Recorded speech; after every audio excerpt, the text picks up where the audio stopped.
Hello दोस्तों, स्वागत है आपका आपके अपने चैनल दी एग्ज़ाम हेल्पर में। दोस्तों, इस वीडियो में हम आपका जो केवीएस जेएसए का एग्ज़ाम होने वाला है उसके लिए प्रीवियस ईयर का फुल पेपर सेकंड करने वाले हैं, जो कि आपका 19 फरवरी 2018 का शिफ्ट थर्ड का पेपर रहने वाला है। 100% ऑफिशियल पेपर है और इस वीडियो में आपको ये देखना होगा कि क्या लेवल आता है, इसलिए मैं आपको ये पेपर करा रहा हूँ। इससे पहले ऑलरेडी एक पेपर मैं डाल चुका हूँ जो कि आपका 19 फरवरी 2018 का शिफ्ट फर्स्ट का पेपर था। ठीक है, आपका काफ़ी अच्छा रिस्पॉन्स आया उस पर और ठीक है, तो अब हम सेकंड पेपर इस वीडियो में देखने वाले हैं जो कि आपका 19 फरवरी शिफ्ट थर्ड का रहने वाला है। दोस्तों, इससे पहले बता दूं, ढेर सारे वीडियो में ऑलरेडी जीएसए से रिलेटेड डाल चुका हूं। जैसे आपके हिंदी की क्लासेस चल रही हैं, 2 क्लासेस हो चुकी हैं, तीसरी अभी आज आपको आज मिल जाएगी, जो कि आपका लिंग टॉपिक रहने वाला है। ठीक है, और इसके अलावा ये हमारा टेलीग्राम चैनल है द एग्ज़ाम हेल्पर, इसकी लिंक नीचे दी गई है। अगर लिंक वर्क नहीं करती है तो आप टेलीग्राम पर जाएंगे, ये नाम सर्च करेंगे द एग्ज़ाम हेल्पर, तो आपको ये लोगो दिख जाएगा, इस पर ज्वाइन कर लीजिए। ठीक है, यहाँ पर जो पीडीएफ्स वगैरह होती है, फ्री पीडीएफ्स वगैरह या इस क्लासेस की जो पीडीएफ होगी वो आपको यहीं पर मिलेगी। कोई भी अपडेट होगा वो आपको यहीं पर मिलने वाला है। ये हमारी केबीएस जेएसए की प्लेलिस्ट है। जो भी मैं अपडेट डालूंगा वो इस केबीएस जेएसए की 2022 नाम से जो प्लेलिस्ट बनी है इसी में डालूंगा। आप चैनल पर जाकर इस प्लेलिस्ट को जो है फॉलो कर लीजिए। ठीक है, आप चैनल पर जाएंगे, प्लेलिस्ट सेक्शन में जाएंगे, केबीएस जेएसए 2022 दिख जाएगा। ऑलरेडी 10-15 वीडियो बना चुका हूँ, जाइए देखिए। और ये हमारे पेपर हैं। ठीक है, ये टोटल 5 पेपर हैं मेरे पास, वो हम देखने वाले हैं। इसके अलावा मैंने आपको अगर जैसे पहली बार में क्लिक करना है तो 45 डेज का स्टडी प्लान बना रखा है। अगर आपने नहीं देखा है तो जाइए उसे देखिए। बेस्ट बुक्स टीचर क्या हो सकते हैं वो वीडियो भी बना रखा है, उसे भी देख लीजिए। डिटेल्ड सिलेबस हिंदी में क्या है पूरा पूरा प्रॉपर तरीके से बताया। मैथ रीजनिंग में क्या क्या पूछा जाता है वो देख लीजिए। प्रीवियस ईयर का कट ऑफ क्या रहा था, कितनी वैकेंसी थी, पूरा ऑफिशियल बता रखा है, देखिए। और मैंने कैसे पहली बार में क्लिक किया था, ये वीडियो नहीं देखा जाके देखिए।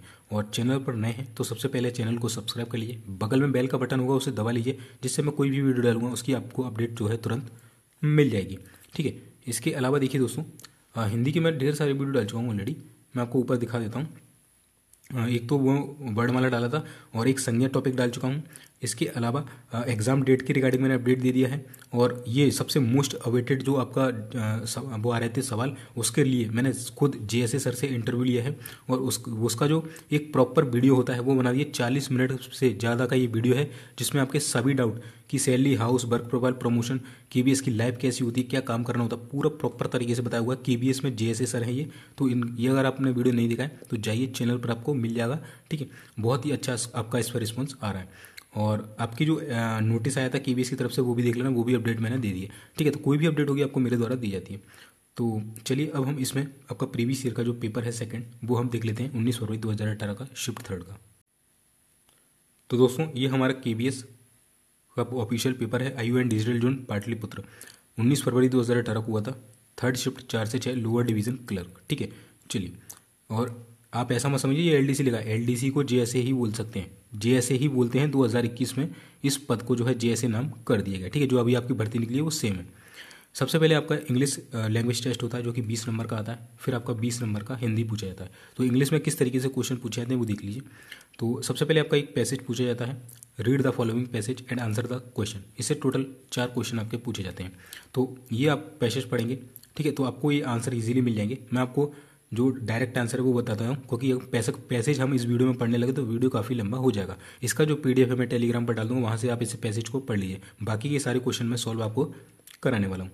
तो पहला हमारा क्वेश्चन है, चिल्ड्रन, यहाँ पर लिखा है children of tech honchos go to school where teacher, वहाँ पर टीचर क्या करते थे, teach children how to use the computer, ये सिखाते थे, या want children to learn to play with mud, या are unaware to the internet and high tech gadgets, या employ traditional method of teaching. तो क्या करते थे, यहाँ पर जो इस पैसेज को आप पढ़ेंगे इसमें ये बताया गया है कि जो पेरेंट्स होते हैं बच्चों के, कहाँ पर, टेक हॉन्चोस है ना, सिलिकॉन वैली है अमेरिका में करके, वहाँ पर उस जगह की बात की जा रही है कि जो पेरेंट्स होते हैं अपने बच्चों को जो है जो मॉडर्न तरीके के आज गैजेट हैं, स्मार्टफोन वगैरह, उनसे दूर रखते हैं। जो लैपटॉप होते हैं, पीसी होते हैं, उनको अवॉइड करते हैं, इस तरीके की बात की गई है। और वहाँ के जो टीचर्स हैं वो भी इन चीज़ों को अवॉइड करते हैं, और जो ट्रेडिशनल मेथड होता है, व्हाइट बोर्ड जो होता है, चौक से लिखकर उनको पढ़ाते हैं, पेन पेपर का यूज़ करते हैं। तो इस तरीके की बात इसमें बोली गई है। तो अगर आप इसको पढ़ेंगे, स्टोरी बेस्ड है, ठीक है, तो आप इसका आंसर लगा देंगे कि एम्प्लॉय जो होते हैं वहाँ के ट्रेडिशनल मेथड ऑफ टीचिंग का यूज़ करते हैं। चलिए, दूसरा क्वेश्चन इसी से हमारा दूसरा है कि some tech giants have no PCs at home because, तो कुछ टेक जाइंट जो है उनके पास पीसी नहीं है, क्यों नहीं है, तो इसका आंसर है they want their children to develop curiosity about natural things. तो मैंने बोला ना कि सम सिलिकॉन वैली पेरेंट्स, ये लिखा है देखिए, some Silicon Valley parents even refuse to have a PC at home, let the child gaze at क्या लिखा है यहाँ पर देखिए, वंडरमेंट, वंडरमेंट यानी कि जो एनवायरमेंट होता है उससे जुड़े रहें, at the blue sky at the blue sky and the green grass rather than seeing them only a computer screen. तो उनका कहने का तात्पर्य ये है सीधा सीधा कि उनको ना मोबाइल दिया जाए ना ही कंप्यूटर स्क्रीन दिया जाए, उनको जो खुला हमारा वातावरण होता है, जो एनवायरनमेंट होता है उसमें खेलने दिया जाए। इस पैसेज का पूरा उद्देश्य वही है, ठीक है। आजकल का हमारा वो जो मॉडर्न है उसमें क्या किया जाता है, हम डेली क्या करते हैं, जो पढ़ाने वाली चीज़ होती है, जैसे मैं पढ़ा रहा हूँ तो यहाँ पर कोई नहीं पढ़ेगा, अगर कोई अच्छी सी रील आ गई ना तो उसको हाल दबा के ओ ये कॉमेडी है, ये फनी चीज़, तो आप उसको देखने लगेंगे। बट ऐसा नहीं है दोस्तों, आपको जो आपका जो पढ़ाई के लिए जो आप स्क्रीन का मोबाइल का यूज़ कर रहे हैं, जो कंप्यूटर का यूज़ कर रहे हैं, केवल उसको पढ़ाई के लिए यूज़ करिए। अदर चीज़ों के लिए बहुत थोड़ा बहुत आधा घंटा 1 घंटा दीजिए, इससे ऊपर मत दीजिए, ठीक है। इससे आपकी आंखें भी खराब होंगी और चीज़ों पर आपका बुरा असर पड़ेगा। तो आप ज़्यादा से ज़्यादा एनवायरमेंट फ्रेंडली बनिए, ठीक है। बाहर घूमिए, बाहर अच्छे से हॉकी वगैरह के लिए है ना, क्रिकेट वगैरह के लिए, इससे आपका क्या रहेगा, दिनचर्या जो है मजबूत रहेगी, शरीर भी आपका फिट रहेगा, ठीक है। चलिए, तो इस तरीके की बात ही इसमें बोली गई थी, ठीक है। इसके बाद तीसरा क्वेश्चन हमारा, स्प्यू आउट करके एक लाइन देखी गई है पैसेज में, उसका मतलब क्या है। तो उसका मतलब डिस्चार्ज होता है, जनरेट्स होता है, क्रिएट्स होता है या इजेक्ट्स होता है। तो स्प्यू आउट का मतलब होता है इजेक्ट्स, यानी कि जो हमारी जो मॉडर्न टेक्नोलॉजी है वो क्या कर रही है, जो आजकल की जो युवा है उसमें इजेक्ट्स कर रही है। क्या चीज़ इजेक्ट कर रही है, गंदी गंदी मतलब गलत जो है एंटरटेनमेंट को इजेक्ट करना, ठीक है। उल्टी सीधी मतलब रील्स वगैरह जो होती हैं, कच्चा बादाम, ये सारी जो चीज़ें वो इजेक्ट की जा रही हैं, यानी कि कुछ भी हमको अच्छा यहाँ पर देखने को नहीं मिल रहा है। यहाँ पर अगर मैं देखूँ, आपको मैं दिखाता हूँ इसमें, देखिए आपको ये लाइन दिखेगी, मैं थोड़ा जूम कर देता हूँ। ये देखिए, we don't want to raise a generation of youngster, ठीक है, who live in the matrix having known only word the digital word spew out. यानी कि हम इस जनरेशन में हैं जो यंगस्टर की, वो केवल वही जानते हैं जो कि उसको डिजिटल वर्ड के द्वारा स्प्यू आउट किया रही है, यानी कि उसको इजेक्ट किया रही है डिजिटल वर्ड के द्वारा, उसको जो बताई जा रही है, ठीक है। आजकल व्हाट्सएप यूनिवर्सिटी चल गया, गलत गलत चीज़ें बताते रहते हैं लोग, किताबों पर बिलीव नहीं करते हैं वो, ठीक है। जो भी व्हाट्सएप पे आ गया वही सत्य है, वही सब कुछ है, ठीक है, इस तरीके से। चलिए, अगला जो चौथा क्वेश्चन हमारा वो देख लेते हैं हम, चलिए इसमें, ठीक है। तो विच लॉजिक डज द राइटर से इज ट्विस्टेड। तो अगर आप पूरा पैसेज पढ़ेंगे तो जो राइटर कहना चाहता है कि हाईटेक जो जायंट होते हैं supporting a no PC policy, मैंने बोला नो पीसी पॉलिसी, यानी कि पीसी वगैरह नो या गैजेट्स वगैरह उनका यूज़ नहीं करना है, ठीक है। तो यही वो सपोर्ट करते हैं इस पैसेज के अकॉर्डिंग, ठीक है। तो ये आपका आंसर हो जाएगा। अगला हमारा क्वेश्चन है दोस्तों कि एरर से हमारा क्वेश्चन आया है, आपके पैसे से 4 क्वेश्चन आए हैं हर शिफ्ट में, ठीक है। एरर से 2 से 3 क्वेश्चन। तो हमारा पहला है कि the teacher gave each of the student a different assignment. तो इसमें क्या एरर है, ठीक है, मैं थोड़ा और जूम करता हूँ उसको, ठीक है। आई होप आपको दिख रहा होगा कि the teacher gave each of the student a different assignment. तो ये एक फॉर्मूला होता है इसमें, ईच, ठीक है, एवरी, आइदर और नाइदर, ठीक है, आइदर और नाइदर। इनके बाद क्या आता है, सिंगुलर वर्ब आता है, क्या आता है, सिंगुलर वर्ब आता है, ठीक है, और सिंगुलर ही नाउन आता है। बट यहाँ पर लग जाता है ईच ऑफ, ईच के साथ क्या लगा, ऑफ, ठीक है। तो ईच ऑफ, मैं आपको फॉर्मूला ही दिखाता हूँ, फिर आपको बताऊंगा कि इसका आंसर ये बी क्यों है, ठीक है। चलिए, तो देखिए दोस्तों, ये होता है आपका रूल, ये मेरे नोट से है, ठीक है, कि ईच, एवरी, आइदर, नाइदर के साथ सिंगुलर वर्ब और सिंगुलर नाउन आता है, ठीक है, ईच, एवरी, आइदर, नाइदर के साथ। लेकिन लगा हुआ है ईच ऑफ, ईच के साथ अगर ऑफ जुड़ जाए, every of, either of, neither of, इनके संग अगर ऑफ जुड़ जाता है तो इनके बाद प्लूरल नाउन आता है और वर्ब सिंगुलर आती है। क्या आता है, प्लूरल नाउन और वर्ब सिंगुलर आती है। यही रूल यहाँ पर अप्लाई किया गया है। जैसे मैं एक एग्जांपल दिखाऊं, ईच ऑफ लग गया यानी कि noun plural, each of the students, देखिए सेम क्वेश्चन उठ के वहाँ पर डाला है, ईच ऑफ द स्टूडेंट्स ऐसा लगा हुआ है यानी कि प्लूरल। हैव नहीं आएगा, हैव की जगह हैज़ आएगा, क्योंकि वर्ब हमेशा सिंगुलर रहेगी चाहे वो ऑफ लगा हो या ना हो, बट नाउन का चेंज हो जाएगा, नाउन प्लूरल हो जाएगी ऑफ लगते ही, ठीक है। तो यही हमारा क्वेश्चन था।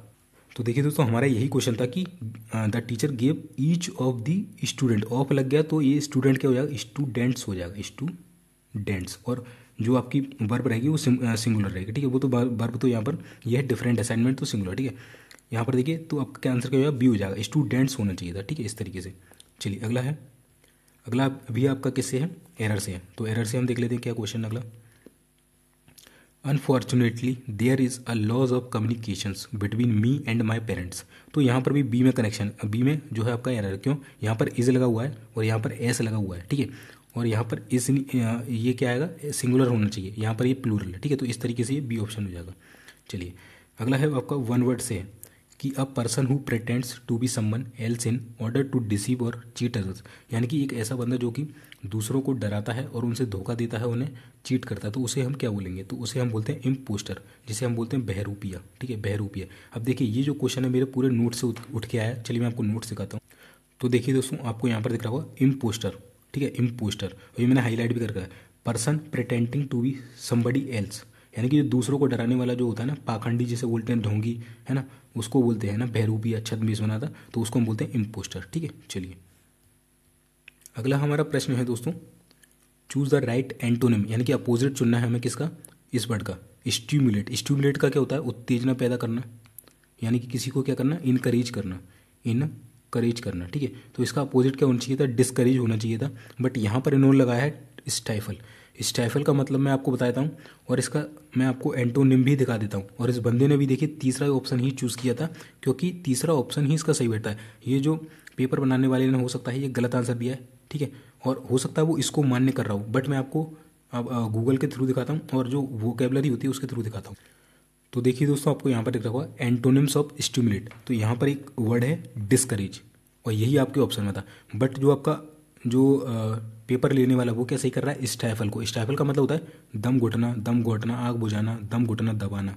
तो इसका कुछ सेंस नहीं बनना, ये थोड़ा सा दे रहा है कि दबाना, इनकरेज करना, बढ़ाना और थोड़ा दबाना, ये एक वर्ड दे रहा है, बट जो सही मीनिंग निकलेगा वो डिस्करेज निकलेगा। अब हो सकता है ये क्वेश्चन उसने किस आधार पर लिया है। ठीक, तो दोस्तों कुछ क्वेश्चन ऐसे आए थे जिसमें डाउट होता है या वो गलत हो जाते हैं। ठीक है, तो इस क्वेश्चन को आप देख लेना। चलिए अगला है दोस्तों, अगला क्वेश्चन है right answer to the complete the sentence, यानी कि फिल इन द ब्लैंक से आपका क्वेश्चन आ गया। Who spilled T on my dash carpet, तो किसने जो है मेरे जो कारपेट है उस पर जो है टी को फैलाया था। ठीक है, चलिए तो यहाँ पर तो इसका आंसर हो जाएगा, मैंने बताया था कल आपको, इससे पहले जो पेपर कराया था उसमें भी ये सेम फॉर्मूला यूज़ हुआ था, जो कि होता है आपका एडजेक्टिव का। एडजेक्टिव का एक रूल होता है जिसे हम बोलते हैं क्वालिटेटिव एडजेक्टिव, क्वालिटेटिव एडजेक्टिव, यानी कि जो क्वालिटीज़ बतलाता है। इसका एक रूल होता है एस गैस कॉम। ठीक है, इसका होता है सबसे पहले आपका आता है साइज, है ना, साइज अगर दिया हो किसी का, जनरल आइडियाज आते हैं फिर इसके, ब्यूटी है, अगली है, बदसूरत है ना, और ब्लैक है, नहीं ब्लैक नहीं, ब्यूटी है, अगली है, बदसूरत, खूबसूरत, ये आते हैं। ए से आता है आपका एज, एस से आता है आपका शेप, स्क्वायर है, राउंड है। ठीक है, सी से आता है आपका कलर, ओ से आता है आपका रहने वाला कहाँ का, यानी कि ओरिजिन, एम से आता है मटेरियल। तो इसमें देखिए हमें साइज़ देखने को नहीं मिला, इन ऑप्शन में साइज़ नहीं है, जनरल आइडियाज़ नहीं है, ये नहीं, ये नहीं, कलर और ओरिजिन दिया गया है। ठीक है, तो हम इसमें लगाएंगे, देखिए तो सबसे पहले हमारे क्या आना चाहिए? कलर और ओरिजिन। इसका एक रूल होता है, मैं अभी आपको दिखा दूंगा। ठीक है, तो यहाँ पर डैश कारपेट है, तो सबसे पहले हमारा कलर आएगा। कलर किस ऑप्शन में? इसमें नहीं है, इसमें नहीं है। फ्लोरल ब्लू नहीं होता, ब्लू फ्लोरल होता है। ठीक है, ब्लू सबसे पहले कलर आएगा, फिर ब्लू फ्लोरल एक है, और टर्किश यानी कि ओरिजिन, तो यानी कि जो आपका लास्ट वाला था COM, इसमें से सबसे पहले कलर आएगा फिर ओरिजिन, तो ये आपका आंसर बन जाएगा। चलिए मैं आपको रूल दिखाता हूँ। तो देखिए दोस्तों, ये होता है वो रूल, ये मैंने शॉर्ट में लिख दिया है इसी रूल को। ठीक है, मैंने खुद से ही शॉर्टकट ये बनाया था। क्वालिटेटिव एडजेक्टिव है, डिस्क्रिप्टिव एडजेक्टिव, ये एडजेक्टिव वस्तुओं के गुण, क्वालिटी, आकार, स्थिति, रूप, रंग आदि को बताते हैं। क्वालिटेटिव एडजेक्टिव कहलाते हैं, जैसे good, bad, beautiful, ugly, fine, tall, red, blue, sharp, brilliant, इस तरीके से। ठीक है, यहाँ पर कुछ और इसके उदाहरण भी दिए, पर यहाँ पर दिया गया कि जब दो या दो से अधिक क्वालिटेटिव यानी कि डिस्क्रिप्टिव एडजेक्टिव का नाउन के लिए यूज़ किया जाता है तो उन्हें सामान्यतः निम्न क्रम में रखा जाता है। यानी कि ये क्रम होता है आपका, सबसे पहले साइज आता है, जनरल आइडिया, ये एज आती है, फिर शेप, फिर कलर आएगा, फिर ओरिजिन, फिर मटेरियल। तो मैंने इसी चीज़ को उठाकर क्या कर दिया था, ये एक ट्रिक बनाई थी खुद से ही इस तरीके से। ठीक है, तो आप भी इस ट्रिक का यूज़ कर सकते हैं, और ये क्वेश्चन आपके हर शिफ्ट में एक क्वेश्चन इससे पूछा गया है। ठीक है, चलिए अगला प्रश्न है दोस्तों हमारा कि choose the right synonym of the word underline. Synonym क्या है?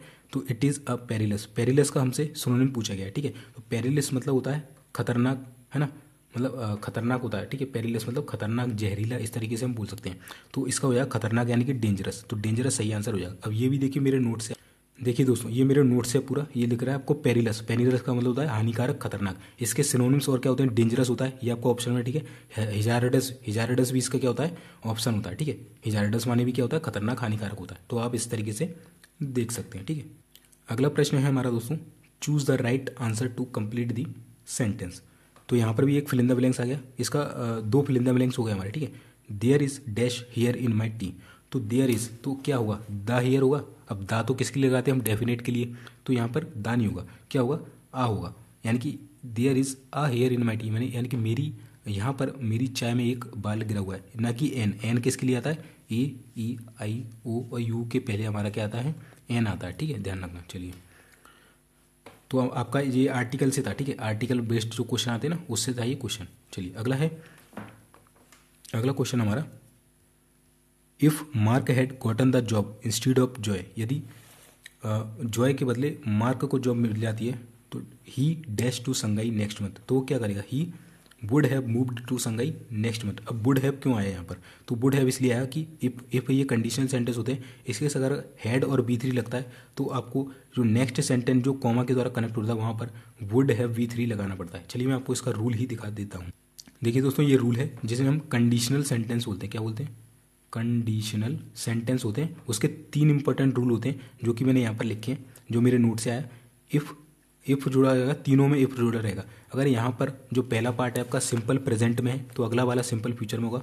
यहाँ पर सब्जेक्ट के साथ B2 दे रखा है तो अगला पार्ट आपका subject plus would plus B1 में होगा।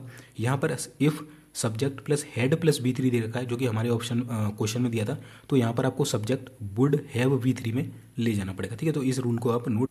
तो देखिए दोस्तों, यहाँ पर भी वही चीज़ है कि इफ़ हैड प्लस V3, तो यानी कि वुड हैव V3 आपका आ जाएगा। ठीक है, वुड यहाँ पर बी दिखा है तो हैव तो है ही नहीं है, वुड मूव है, वुड हैव है पर ING लगा हुआ है, हमें चाहिए वर्ब की थर्ड फॉर्म। ठीक है, तो इस तरीके से।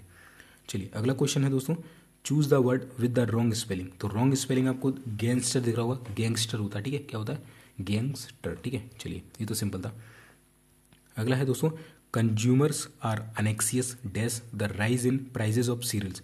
तो दोस्तों ये हमारा प्रपोजिशन, कुछ प्रपोजिशन होते हैं जो कि फिक्स होते हैं। तो एनेक्सियस के साथ इसमें से क्या लगता है? अबाउट लगता है। ठीक है, एनेक्सियस आपके 2 तरीके से यूज होता है, एक तो आपका विद के साथ होता है और एक होता है आपका अबाउट के साथ। अब मैं आपको चलिए दिखा देता हूँ कि किस तरीके से ये यूज़ होता है। तो देखिए दोस्तों, यहाँ पर लिखा हुआ है एनेक्सियस के साथ अगर फॉर आता है, फॉर आता है, विद नहीं आता। ठीक है, तो एनेक्सियस के साथ अगर फॉर आता है तो वो उत्सुक के लिए, यानी कि कोई बंदा उत्सुक है, मैं आई एम एनेक्सियस फॉर जॉब, मैं जॉब के लिए क्या हूँ? उत्सुक हूँ। बट आई एम एनेक्सियस अबाउट, अगर मैं जॉब के लिए चिंतित हूँ। एक तो होता है उत्साह, एक होती चिंता। तो चिंता होगी तो फॉर, और अगर उत्सुकता होगी तो फॉर है, और अगर चिंता होगी तो अबाउट आएगा। ठीक है, एनेक्सियस about, I am एनेक्सियस about my future. ठीक है, इस तरीके से। तो वहाँ पर वही चीज़। तो यहाँ पर आप देख सकते हैं कि consumers are anxious about the rise in price of cereal, यानी कि जो अनाज के दाम है उसको बढ़ने से जो उपभोक्ता है उसके मन में क्या है? चिंता बैठ गई है। ठीक है, तो अनेक्सियस अबाउट यहाँ पर आएगा। ठीक है, आई होप आप समझ गए होंगे। अगला है, choose the right antonym for the word below word, यानी कि जो वर्ड दिया गया टिमिड। टिमिड का मतलब क्या होता है? साहसी काम करने वाला। ठीक है, सॉरी साहसी नहीं, डरपोक। क्या होता है यहाँ पर एंटोनिम ढूंढना ना, तो टिमिड का मतलब होता है डरपोक या कायर। डरपोक या कायर, तो हमें क्या देखना पड़ेगा? साहसी, यानी कि अपोजिट। सो साहसी कौन सा? बोल्ड। स्ट्रांग नहीं होगा, स्ट्रांग यानी मजबूत होता है। ठीक है, यहाँ डरपोक और कायर की बात कह रही है। पावरफुल नहीं होगा, सिक्योर। तो देखिए अब ऑप्शन भी कंफ्यूज वाले हैं, बस हमें लगाना पड़ेगा बोल्ड। बोल्ड यानी होता है साहसी। चलिए मैं आपको ऑप्शन दिखाता हूँ। तो देखिए दोस्तों, ये भी मेरे नोट से आया है। यहाँ पर आपको दिख रहा होगा टिमिड। टिमिड का मतलब होता है भयभीत या डरपोक। यहाँ पर इसके सिनोनिम से एफ्रेड, डरा हुआ, कावर्डली, शाय, फियरफुल। अब देखिए एंटोनिम्स में क्या है? बोल्ड है, साहसी, करीजियस है ना, और कॉन्क्वेस्ट। ठीक है, तो आप देख सकते हैं जितने भी बुकएप्स वगैरह जितने भी रूल्स है सारे ही मेरे नोट से आ रहे हैं। अगला हमारा प्रश्न है दोस्तों, choose the word best capture for meaning provided, यानी कि ये वन वर्ड से आपका पूछा गया, वन वर्ड से। ठीक है, चलिए तो वन वर्ड से आपको पूछा गया comfort someone at the time of grief और डिसअपॉइंटमेंट। ठीक है, तो किसी व्यक्ति को उस समय जो है कंफर्ट देना जब वो दुख में है या वो थोड़ा उदास है, तो उसको हम बोलते हैं कंजोल। कंजोल यानी कि सांत्वना देना। ठीक है, ये भी मेरे वर्ड से ही है जो मेरी बुक है, बट ये वर्ड मुझे मिल नहीं रहा कि कहाँ पर नोट है मेरा, तो इस तरीके से बता रहा हूँ। कंजोल यानी कि सांत्वना देना, किसी को सहायता देना कि भाई टेंशन वाली बात मत ले, आगे अभी समय खराब है, आगे हमारा समय जो है वो अच्छा आने वाला है। ठीक है, चलिए अगला है दोस्तों, choose the right antonym to complete the sentence, यानी कि चूज द राइट आंसर। ठीक है, तो यहाँ पर देखिए ये क्वेश्चन मैंने इससे पहले वाले जो आपसे पहला वाला पेपर कराया था उसमें बोला था अगर इस तरीके का क्वेश्चन आता है जिसमें बाय लगा हुआ है, बाय, तो बाय से पहले आपको वर्ब की थर्ड फॉर्म देखनी है। ठीक है, वर्ब की थर्ड फॉर्म, बस इतना देखना है। तो don't panic the film dash by the time we get there, तो अब हमें B3 देखना है। तो वी थर्ड का है स्टार्टेड, यहाँ पर है स्टार्टिंग ING है तो ये गलत, स्टार्ट B1 है, स्टार्टेड यहाँ पर भी है। ठीक है, तो अब हम देखते हैं वी थर्ड से पहले हैव बीन, जब भी हैव बीन लगता है तो इसके साथ क्या आता है? ING आता है, तो ये गलत हो गया। अब स्टार्टेड है तो हैव के साथ आता है हमारा बी थर्ड, ठीक है, तो ये हमारा सही हो जाएगा, ठीक है। तो ये बोला गया don't panic the film will not have started by the time we get there, यानी कि जब तक फिल्म स्टार्ट नहीं हो पाएगी उससे पहले हम वहाँ पर पहुँच जाएंगे, ये कहने का तात्पर्य है, ठीक है। चलिए अगला है the team members manage the work dash the manager not being there, यानी कि ये आपका जो है उससे आया, जो आपके क्या होते हैं डिटर्मिनर्स होते हैं ना, डिटर्मिनर्स नहीं, ये जो आपका क्वेश्चन आया ये आया आपका स्लैंग एंड सुपरफ्लुअस जो वर्ड होते हैं उनसे आया, ठीक है। चलिए तो यहाँ पर लिखा है the team members manage the work dash the manager not being there, यानी कि the team manager manage the work, यानी कि टीम जो मेंबर्स से उन्होंने काम को मैनेज किया अच्छे तरीके से despite the manager not being there, manager के वहाँ पर ना होने के बावजूद भी, ठीक है। तो ये दो तरीके से आता है, डेस्पाइट होता है, अकेला आएगा तो डेस्पाइट आएगा, या और इन स्पाइट होगा, ठीक है, इन स्पाइट भी होता है बट इन स्पाइट ऑफ लगता है, ठीक है, इन स्पाइट ऑफ होता है और डेस्पाइट अकेला सही होता है, तो अकेला कौन सा है डेस्पाइट, तो ये सही होगा, और इन स्पाइट के साथ ऑफ लगा होता तो ये भी हम करेक्ट कर सकते थे, ठीक है, इन स्पाइट ऑफ, ठीक है। चलिए ये प्रपोजिशन में बेस्ड भी होता है, ठीक है। चलिए अगला है choose the right synonym underline word, synonym ढूंढना है किसका, मैलिग्न का, मैलिग्न का मतलब होता है बदनामी करना, ठीक है, बदनामी करना है ना, डिफेम करना, तो डिफेम यानी कि मानहानि करना, बदनामी करना, ये आपका हो जाएगा मैलिग्न का। आप देख सकते हैं ये मेरे नोट से मैलिग्न, मैलिग्न यानी कि बदनामी करना, ठीक है। चलिए अगला और लास्ट क्वेश्चन हमारा इंग्लिश का, ठीक है, choose the right answer to complete the sentence, the teacher seemed a little disappointed that only dash of us had done the work, तो दैट ओनली अ फ्यू आएगा, ऑफ अस यानी कि उनमें से कुछ ने, ठीक है, यानी ये काउंटेबल नाउन में आता है, ये हमारा जो टॉपिक है वो है डिटर्मिनर्स, ठीक है, डिटर्मिनर्स, इसमें आ फ्यू, द फ्यू और फ्यू आता है, फ्यू होता है अनकाउंटेबल के लिए, आ फ्यू होता है जो काउंट गिनने वाली चीज़ों के लिए, और द फ्यू भी गिनने वाली चीज़ों के लिए होता है। तो अज लिखा हुआ है, अज यानी कि लड़कों की बात की जा रही है, कुछ व्यक्तियों की बात की जा रही है, तो आ फ्यू आएगा, लिटिल अनकाउंटेबल में आता है, शुगर वगैरह के लिए है, मिल्क वगैरह के लिए, सम भी हुई होता है, मैनी होता है कई सारों के लिए, तो बट यहाँ पर कुछ की बात की जा रही, तो आ फ्यू यहाँ पर सही हो जाएगा। अब हम कर लेते हैं अपना हिंदी वाला सेक्शन, ठीक है, इंग्लिश कंप्लीट हो गया, अब हम थोड़ा फास्ट तरीके से इसको करने वाले हैं। उससे पहले दोस्तों बता दूं, अगर आपको केवीएस की अच्छे तरीके से प्रिपरेशन करनी है और इसके मॉक टेस्ट वगैरह परचेस करने हैं तो आप कहाँ से कर सकते हैं, चलिए मैं आपको बता दूँ। तो दोस्तों अगर आप अभी मॉक टेस्ट परचेस करते हैं केवीएस के लिए, टेक्स्ट बुक के मॉक टेस्ट मिल रहे हैं जिसमें आपको केवीएस एग्जाम के तहत जूनियर सेक्रेटेरिएट है आपका एग्जाम है, उसमें 110 चैप्टर टेस्ट मिलेंगे, यानी कि Hindi, English, math, reasoning, GK, computer, इसके 110 मिलेंगे सेक्शन वाइज, और 10 फुल लेंथ मिलेंगे जिसमें टोटल 120 क्वेश्चन होंगे, 120 मार्क्स से बिल्कुल एग्जाम पैटर्न आपका रहने वाला है। तो आप इसे परचेस कर सकते हैं, और इसको परचेस करने के लिए आपको क्या करना होगा, ये अभी इसका टेक्स्ट बुक का पास है, आप मंथली, ईयरली या लाइफ टाइम ले सकते हैं, आपको जो लेना, मैं कहूँगा आप ईयरली पास ले लीजिए। आपको एक पास में 660 से भी ज़्यादा एग्जाम मिलते हैं, ये तो मिलेगा ही मिलेगा एक एग्जाम, इसके अलावा जो भी एग्जाम होते हैं एसएससी के, रेलवे के, बैंक के, सारे कवर होंगे, 58,000 से ज़्यादा मॉक टेस्ट मिलेंगे, और प्रीवियस ईयर क्वेश्चन भी आपको इसके तहत मिल जाएंगे। अगर आपको ये परचेस करना है तो अभी इनकी सेल चली है, हॉलीडे मिरेकल सेल 26 और 27 दिसंबर को, और 1 तारीख के बाद इनके प्राइस जो है हाइक कर जाएंगे, अभी इस पर डिस्काउंट वगैरह चल रहा है, तो आप ये करिए, मेरा कूपन कोड है V1NW47, इसे आप यूज़ करेंगे तो ये अभी शायद 399 का है, आपको 269 में ये पड़ जाएगा लगभग, अगर आप मेरा कूपन कोड यूज़ करेंगे। तो आप ऐसा करिए, इसका स्क्रीनशॉट ले लिए, और ये टेक्स्ट बुक की जो लिंक है नीचे है डिस्क्रिप्शन में, या टेलीग्राम पर भी आपको मिल जाएगी, तो वहाँ से भी आप ले सकते हैं, उस पर क्लिक करें और इसको ऐप को डाउनलोड करें, आपसे कूपन कोड मांगेगा, ये अप्लाई कर देना, और केवीएस के आपके जो है मॉक टेस्ट वहाँ पर खुल जाएंगे, ठीक है। तो जाइए इसे परचेस कर लीजिए, अभी इस पर मौका करें, और एसएससी सीजीएल के भी टियर 2 के मॉक टेस्ट आपको इसके तहत मिल जाएंगे, ठीक है। तो जाइए जल्दी से परचेस कीजिए। नेक्स्ट प्रश्न है हमारा दोस्तों हिंदी का, पहला प्रश्न है कि जहाँ किसी शब्द के एक से अधिक अर्थ निकले वहाँ कौन सा अलंकार होता है, ये हमारा प्रश्न है, ठीक है। तो इसका सही आंसर हो जाएगा श्लेष। श्लेष जो अलंकार होता है वहाँ पर जो एक शब्द होता है उसके कई अर्थ निकल रहे होते हैं, तो चलिए हम इसको देख लेते हैं, ठीक है।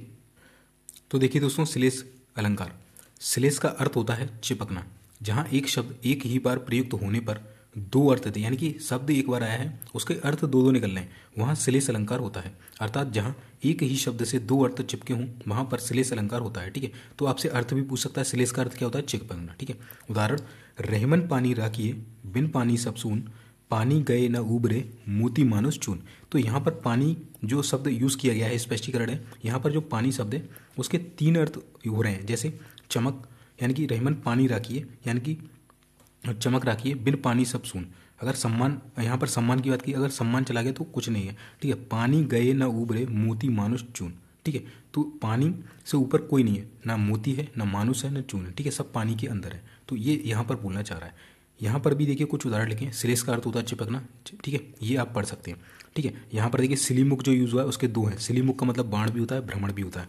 मंगन को देखी पट देत बार बार, पट का मतलब वस्त्र भी होता है और किवाड़ भी होता है, ठीक है। चलिए, और मधुवन की जाति को देखो कलियाँ, सूखी इसकी कितनी कलियाँ, कलियाँ का मतलब क्या होता है, खिलने से पूर्व की दशा और यौवन से पहले की अवस्था भी कलियाँ होती है। तो इस तरीके से ये श्लेष अलंकार आपका चल रहा होता है। मैं जब आपको पढ़ाऊंगा तो अच्छे से इसको क्लियर कर दूँ। दोस्तों नेक्स्ट हमारा प्रश्न है, प्रेरणार्थक क्रिया क्या है, ठीक है। तो इससे पहले मैंने दोस्तों बताया था आपको जो टॉपिक है वहाँ पर क्रिया वाला टॉपिक मैं आपको पढ़ाने वाला हूँ, ठीक है। तो अब हमारा जो है लिंग तक हम पहुँच चुके हैं, उसके बाद वचन आएगा, कारक, फिर विशेषण, क्रिया हम पढ़ने वाले हैं, तो आप उसको ईजिली कर पाएंगे। इससे पहले मैंने वीडियो बनाया था, उसमें आपका जो है दोस्तों इस ये अलंकार वाला है ना, अलंकार हर टॉपिक में हर शिफ्ट में एक क्वेश्चन आपका पूछा गया था। इससे पहले अनुप्रास पूछा गया था, यहाँ पर शब्द की बार बार आवृत्ति होती है, वहाँ अनुप्रास होता है ना। एक ही शब्द के दो अर्थ निकले तो वो श्लेष, ठीक है। दो आपके टॉपिक मैंने कंप्लीट करा दिए यहाँ पर, दो अलंकार, ठीक है। प्रेरणार्थक क्रिया क्या होता है, जो ऐसी क्रिया जो किसी से दूसरे से काम करवा कर की जाए तो उसे प्रेरणार्थक क्रिया कहते हैं, ठीक है। तो डूबना तो ये तो अपने आप में ही हो जाएगा, पीना, बोलना। समझाना, तो समझाना क्या होता है, किसी दूसरे के द्वारा ही आपको समझाया जाता है, ठीक है। तो प्रेरणार्थक क्रिया होती है। अगला है वन वर्ड, जो स्त्री विद्वान हो उसके लिए एक शब्द क्या होगा, ठीक है। तो मैंने जब लिंग पढ़ाया था आपको तब ये वर्ड आपको बताया था कि जो स्त्री विद्वान होती है उसे हम विदुषी बोलते हैं, क्या बोलते हैं, विदुषी। और अगर कोई पुरुष जो कि विद्वान हो उसे क्या बोलेंगे, तो उसे विद्वान ही बोलते हैं, ठीक है, पुरुष के लिए, और स्त्री के लिए विदुषी। सभ्य का विलोम क्या होता है, सिंपल है, सभ्य, असभ्य, ठीक है, सिंपल है यार। अगला है बादल का पर्यायवाची शब्द निम्न में से कौन सा है, तो बादल, बादल का क्या होता है, मेघ होता है आपका, सॉरी इसमें कौन सा नहीं है। तो देखिए ऐसी गलती आप भी कर सकते हैं कि पेपर आएगा जल्दबाजी में आप क्या करेंगे, बादल का पर्यायवाची निम्न में से कौन सा है, आप लगाओगे घन मेघ, आप पहले पढ़ोगे घन और आंसर करके भग जाओगे, आपका पेपर हो जाएगा गलत। तो इस तरीके से देखिए पेपर वाला भी चालाक है कि बादल का पर्यायवाची शब्द निम्न में से कौन सा नहीं है पूछा है। मेघ घन होता है, घन यानी भी बादल होता है, ठीक है, घन यानी बादल होता है। मेघ यानी बादल होता है। जलधर, जल को धारण करने वाला भी बादल होता है। नीर, नीर जो होता है आपका जल का पर्यायवाची होता है, ठीक है। तो यही आपका आंसर हो जाएगा, ठीक है। चलिए मैं आपको ये सारे करा दूंगा, बादल वगैरह के कैसे बनते हैं ना, कमल वगैरह के। चलिए, सदैव का संधि विच्छेद क्या होगा, तो सदैव का संधि विच्छेद जो होता है वो होता है आपका सदा प्लस एव। जब मैं आपको संधि पढ़ाऊंगा ना तो आपको अच्छे से संधि पढ़ा दूंगा और ये किस तरीके से बनता है ये सब कुछ बताऊंगा, ठीक है। वर्णमाला हालांकि मैंने थोड़ा बड़ा रखा है, उसमें आप देखेंगे थोड़े बहुत आपके डाउट जो है वो क्लियर हो जाएंगे। अगला है दोस्तों यथासंभव, यथासंभव में कौन सा समास है, ठीक है। तो यथासंभव जो होता है दोस्तों ये आपका अव्ययी भाव समास होता है। जब मैं आपको समझ पढ़ाऊंगा तो उसमें आपको ये टॉपिक बिल्कुल अच्छे से क्लियर करा दूंगा कि यथासंभव, यथा समय, ठीक है, भागम भाग, रातों रात, ये सारे जो आते हैं वर्ड ये अव्ययी भाव में आते हैं। किस तरीके से इसको पहचानना होता है वो भी मैं आपको समास पढ़ाऊंगा जब आपको क्लियर हो जाएगा। आज हमने ये पुल्लिंग वाला टॉपिक कंप्लीट कर लिया है, आपको इसकी वीडियो मिल जाएगी और आप इसे इजीली पहचान सकते हैं पुल्लिंग क्या होता है, स्त्रीलिंग क्या होता है, ठीक है। तो इनमें से बताया कौन सा शब्द पुल्लिंग होता है। पुल्लिंग यानी कि जो पुरुष, पुरुष का भाव दे, है ना, ऐसा शब्द जो कि पुरुष का भाव दे पुल्लिंग होता है, ठीक है। निद्रा, निद्रा क्या है, तो निद्रा, नींद, नींद तो एक स्त्री का भाव दे रही है। नकल भी एक स्त्री का भाव दे रही है। धड़कन, धड़कती है ना। मोर नाचता है, क्या करता है, नाचता, तो ऐसा लग रहा है कोई आदमी नाच रहा हो, तो यानी कि पुरुष का भाव दे रहा है, ठीक है। तो इस तरीके से आपका आंसर हो जाएगा मोर, ठीक है।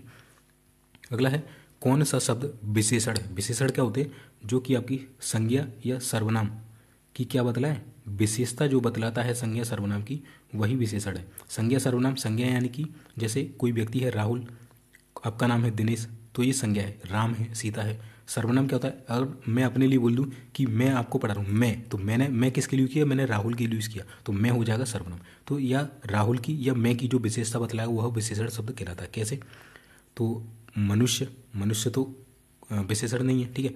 नर्मदा, नर्मदा तो ये नदी है तो विशेषण नहीं, संज्ञा है। भला, तो अब बोल सकते हैं कि वह आदमी भला है, ठीक है। तो वह आदमी कैसा है, वह आदमी भला है। भला क्या हो गई, उसकी विशेषता हो गई। बुरा भी हो सकता था, तो बुरा भी क्या हो गई, उसकी विशेषता हो गई, ठीक है। तो इस तरीके से आपको विशेषण जो होते हैं वो विशेषता बतलाने वाले शब्द होते हैं। गंगा तो आपका संज्ञा हो जाएगी, ठीक है। चलिए आपको मैं पढ़ाऊंगा तो अच्छे से क्लियर हो जाएगा। कौन सा शब्द सर्वनाम है, सर्वनाम मैंने बोला ना, मैं, वह, तुम, जो, उसे, किसी का, इस तरीके से। तो देखते हैं हम, बल संज्ञा है, ईश्वर संज्ञा है, वो है आ गया, तो ये हो गया सर्वनाम, ठीक है। गंगा भी क्या है, आपकी संज्ञा है। चलिए अगला हम क्वेश्चन देख लेते हैं। कौन सा शब्द तत्सम है, ठीक है। तत्सम मैंने इससे पहले जो वीडियो बनाया था उसमें बता दिया था तत्सम तद्भव क्या होता है, बहुत डिटेल में बताया। तत्सम जो कि आपके संस्कृत के समान जो शब्द होते हैं, यानी कि जो पुराने शब्द होते हैं, पुराने ज़माने में हम यूज़ करते थे, वो तत्सम होते हैं। तद्भव क्या होते हैं, जो हम पुराने ज़माने में जैसे क्या होता था, कर्पूर होता था, कर्पूर, और आजकल हम किसे बोलते हैं, कपूर बोलते हैं। तो ये तद्भव है, ये आपका तत्सम है। ठीक है, तो ये फ़र्क है। ठीक है, आपको मैं पढ़ाऊंगा तो अच्छे से याद हो जाएगा। मैं इससे पहले डिटेल में बता चुका हूँ। तो इसमें से कौन सा हो जाएगा, लाज। लाज तो हम आजकल भी बोल देते हैं। ठीक है, और सच भी आज बोलते हैं, रात भी बोलते हैं। शिक्षा, शिक्षा नहीं बोलते आजकल, हम बोलते हैं उसे दीक्षा, पहले बोलते थे शिक्षा। ठीक है, चलिए, तो तत्सम हो जाएगा शिक्षा। अगला है खून पसीना एक करना, जो मुहावरा है इसका सही अर्थ क्या होता है। खून पसीना कोई एक कर रहा है, क्या कर रहा है, वो मेहनत कर रहा है ना, इस तरीके से, तो कठिन परिश्रम करना। ठीक है, चलिए अगला है वाक्य में अशुद्ध अंश कौन सा है, उसने काम समाप्त कर चुका है।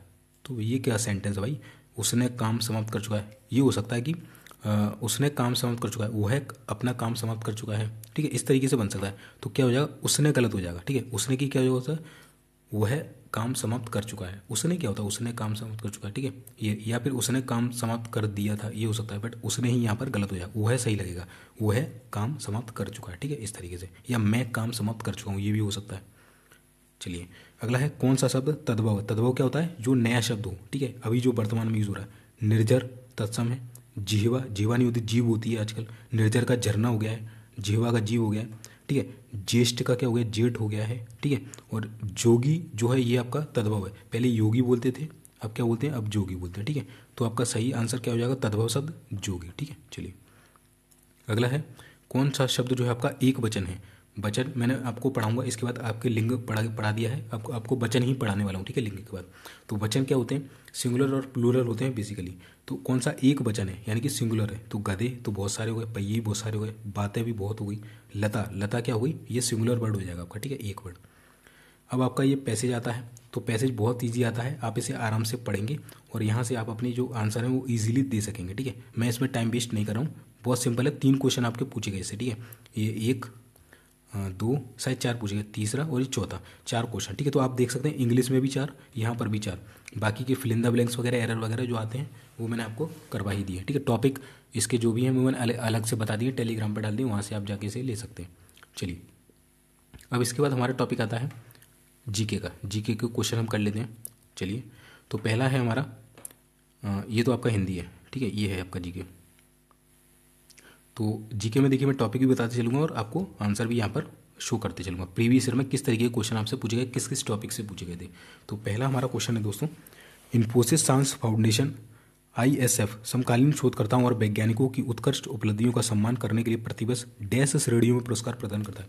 तो ये उस समय अवार्ड का प्रश्न था, अवार्ड दिया गया था, तो कितनी श्रेणियों में दिया जाता है इन्फोसिस के द्वारा, तो ये 6 श्रेणियों में दिया जाता है। ठीक है, आप ये याद रख सकते हैं। तो एक आपका हो गया करंट अफेयर से। ठीक है, दूसरा था दोस्तों 2017 के अंत में hero Indian super league ISL में डैश फुटबॉल क्लब थे, तो 10 थे। तो ये भी आपका करंट अफेयर से। ठीक है, 2017, 2018 में पेपर हुआ था और 2017 का करंट अफेयर आपसे पूछ लिया। ठीक है, 2 हो गए करंट से।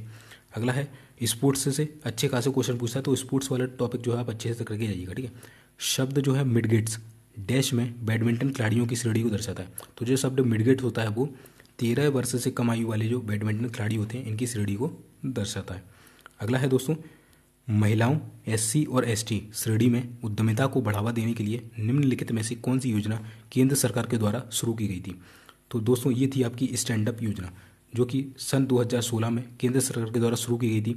जो SC और जो ST कैटेगरी की जो महिलाएं होती हैं उनमें उद्यमिता को बढ़ावा देने के लिए, उद्योग को बढ़ावा देने के लिए शुरू की गई थी। इसमें 10 लाख से लेकर 1 करोड़ रुपए तक का जो है लोन दिया जाता है। ठीक है, और वर्तमान में इसे अभी 2021 में इसे बढ़ाकर 2025 तक इसे बढ़ा दिया गया है। ठीक है, चलिए मैं आपको इसको दिखाता हूँ, ये मेरे पास नोट भी है। तो आप देख सकते हैं दोस्तों, ये है वो स्टैंड अप इंडिया योजना। ठीक है, 2016 में आई थी 5 अप्रैल को, इसे एक्सटेंड कर दिया गया है 2025 तक। वित्त मंत्रालय के अंतर्गत ये आती है। SC और ST महिलाओं में उद्यमिता को बढ़ावा देने के लिए ये लाई गई थी। इसमें 10 लाख रुपए से लेकर 1 करोड़ रुपए तक की लोन या सहायता इसमें दी जाती है। ठीक है, चलिए तो दोस्तों ये भी आपका क्या था, करंट अफेयर वाला ही क्वेश्चन था और योजना था। करंट अफेयर में कौन सा, योजना। ठीक है, तो तीसरा क्वेश्चन हो गया। चलिए अगला हमारा क्वेश्चन है दोस्तों, केंद्र सरकार ने मार्च 2016, तो देखिए 2000 फरवरी 18 में पेपर हो रहा है और कब का आपसे करंट पूछ रहा है, मार्च 2016, यानी कि 2 साल पहले का करंट पूछ लिया भाई, क्या करोगे। तो ठीक है, तो ये भी करंट से। ठीक है, चलिए अगला देखते हैं हमारा लॉजिस्टिक परफॉर्मेंस इंडेक्स के संक्षिप्त नाम, लीड्स का विस्तारित रूप, logistics is across different states, ये आपका फुल फॉर्म है। लीड्स उस समय योजना आई थी तो आपका उस समय फुल फॉर्म पूछे, तो यानी कि ये भी करंट अफेयर से ही था कहीं ना कहीं आपका। अगला है आपका हिस्ट्री से पूछा गया हुनसुगी जो होता है जहाँ कई प्रारंभिक पुरापाषाण स्थल पाए गए हैं, ये कहाँ स्थित है? तो हुनसुगी जो है आपका ये कर्नाटका में स्थित है, ठीक है। जो फेमस स्थल होते हैं वहाँ से आपका क्वेश्चन है हिस्ट्री में। अगला देखिए फिर से करंट अफेयर, नोबेल शांति पुरस्कार 2017 के विजेता ये क्या था, ठीक है। तो 2017 का तो आपको पढ़ना नहीं है, ठीक है। तो लगभग ये 5वां क्वेश्चन है आपका करंट अफेयर से। और नोबेल पुरस्कार से इससे पहले जो पेपर कराया था उसमें भी ये क्वेश्चन था, तो इस बार भी आप नोबेल पुरस्कार जो इतने भी अवार्ड्स होते हैं वो आप पढ़ के जाइएगा, ठीक है। चलिए अगला है सौरमंडल। तो अगला हमारा आ गया जियोग्राफी से क्वेश्चन, ठीक है। हिस्ट्री से हो गया, जियोग्राफी से हो गया, करंट से हो गया, आपका योजना से हो गया, स्पोर्ट्स से हो गया, ठीक है। मैं आपको टॉपिक बताते चल रहा हूँ। सौरमंडल के संबंध में निम्न में से गलत बयान चुनें। तो पहला है गलत बयान चुनना है, ठीक है। पहला हमारा बयान है सभी ग्रह एक निश्चित परिपथ में सूर्य के चारों ओर घूमते हैं, सही बात है, सूर्य के चारों ओर घूमते हैं। पृथ्वी 5वां सबसे बड़ा ग्रह, ये भी सही बात है। सूर्य सौरमंडल का केंद्र, ये भी सही बात है। तीसरा ऑप्शन है ग्रहों में अपनी ऊष्मा और प्रकाश होता है, तो ये गलत है। ग्रहों में पृथ्वी है, पृथ्वी का क्या कोई अपना ऊष्मा है, प्रकाश है, नहीं है ना, तो ये गलत हो जाएगा, ठीक है। पृथ्वी के लिए जो ऊष्मा आती है या जो प्रकाश आता है सूर्य से, प्रकाश आता है चंद्रमा से, और जो ऊष्मा आती है वो सूर्य से आती है, ठीक है। तो एक तारे जो होते हैं उनमें अपनी स्वयं की ऊष्मा और प्रकाश होता है, ठीक है। चलिए अगला है दोस्तों कि ये भी देखिए करंट से 2017 में, ये करंट से जो कि आपका पूछा गया था, ठीक है। जीएसटी जो इम्प्लीमेंट हुआ था, जीएसटी के बारे में ये क्वेश्चन है, ठीक है। इसे कब लाया गया था, किस तरीके से यूज़ किया गया था, ठीक है। तो आप इसे पढ़ लेना। इसके बाद है दोस्तों जियोग्राफी से फिर से कि लक्षद्वीप जो समूह है ये मालदीव समूह के डैश में स्थित है। तो अब मालदीव के उत्तर में स्थित है, ये कुछ इस तरीके से अपना भारत है, मैं आपको दिखा देता हूँ, ठीक है। तो इस तरीके से कुछ हमारा भारत है ये, ठीक है। और यहाँ पर कुछ लक्षद्वीप स्थित है, यहाँ पर कुछ आपका मालदीव स्थित है। तो मालदीव से लगभग ये उत्तर की साइड स्थित है, ठीक है, इस तरीके से, ठीक है। चलिए अगला हमारा जो प्रश्न है वो अगेन हिस्ट्री से हमारा पूछा गया, हिस्ट्री से पूछ लिया गया अगेन हमारा क्वेश्चन, ठीक है। देखते हैं क्या पूछा गया है। इसमें पूछ रहा है दोस्तों, थोड़ा जूम कर देता हूँ, आपको शायद क्लियर ना दिख रहा हो। 12वीं शताब्दी के प्रारंभिक वर्षों से कालानुक्रम में रूप में दिल्ली के निम्नलिखित शासकों को क्रमबद्ध करें, ठीक है। दिल्ली के जो शासक हैं उनको क्या करें, क्रमबद्ध करें, इस तरीके से वो ये उसमें बोल रहा है। मैं थोड़ा और इसको जूम करने की कोशिश करता हूँ। चलिए 12वीं सदी के प्रारंभिक वर्षों से कालानुक्रम रूप में दिल्ली के निम्नलिखित शासकों को क्रमबद्ध करें, यानी कि दिल्ली में किस किसने शासक किया उसके यहाँ पर नाम दिए गए, आपको इसकी जोड़ी सही मिलाना है। तो देखिए दिल्ली में जो शासक किया था, इसकी एक ट्रिक होती है कि गुलाम गुलाब खिले खिले तो सांस लो, सांस लो, यानी गुलाब से हो गया, सबसे पहले गुलाम वंश आया था, ठीक है, गुलाम वंश। खिले से आया था खिलजी वंश, ठीक है। तो से आया था तुगलक वंश, सांस से आया था सैयद वंश, और ला से आया था लोधी वंश। तो हम इसमें देखते हैं कि लोधी हमें देखने को मिला, तुगलक हमें देखने को मिला, और खिलजी वंश हमें देखने को मिला। तो हम इन तीनों में तो कम से कम लगा ही सकते हैं। सबसे पहले कौन सा आए थे, खिलजी आए थे, तो एम पहले आया था, इसके बाद तुगलक आया था, तो पी आया था एम के बाद, और लोधी सबसे लास्ट में आया यानी कि डी। तो एम पी डी देखिए किस में आपको मिल रहा है, ऑप्शन में एम पी डी देखिए, ठीक है। एम पी डी किस में मिल रहा है, एम पी डी, तो एम पी डी इसमें मिल रहा है, एम पी डी इसमें मिल रहा है, एम डी पी ये गलत हो गया, पी एम डी ये गलत हो गया। तो दो ऑप्शन में हमारा ये लग गया। अब हमें देखना है दो ऑप्शन और कौन कौन से आपका, एक तो राजपूत वंश और प्रारंभिक तुर्की शासक। तो सबसे पहले आपके जो आए थे राजपूत जो थे उन्होंने ही दिल्ली पर राज किया था, उसके बाद प्रारंभिक तुर्की शासक आए थे। तो केवल आपको दो में ही ये कन्फ्यूजन होता, बाकी अगर आप ट्रिक से पढ़ते तो तीन आप ऑलरेडी आसानी से निकाल सकते थे, ठीक है। चलिए भारत के पूरे राष्ट्रीय गान में डैश छंद हैं, तो ये आपका स्टैटिक जीके वाला पार्ट आ गया। तो कितने छंद हैं, 5 छंद हैं, भारत के पूरे राष्ट्रीय गान में 5 छंद हैं। चलिए अगला है क्वेश्चन जीके का, the bilateral test cricket series between India and South Africa is played for the dash trophy. तो फ्रीडम ट्रॉफी के लिए खेली जाती है, ये भी आपका स्पोर्ट्स से हो, तो स्पोर्ट्स से काफ़ी क्वेश्चन ये पूछते हैं।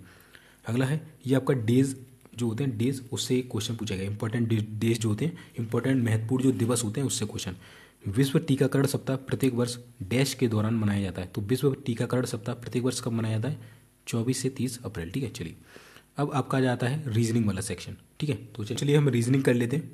तो रीजनिंग में हमारा पहला क्वेश्चन आया था ब्लड रिलेशन से, ठीक है। तो ब्लड रिलेशन से तो क्या क्वेश्चन देख लेते हैं कि यहाँ बोला है कि एस जो क्यू का दामाद है, ठीक है। एस क्या है, जो क्यू का दामाद है। तो यहाँ देखते हैं क्यू का दामाद यानी कि क्यू की कोई पुत्री रही होगी, इसे हम बॉक्स में बंद करेंगे।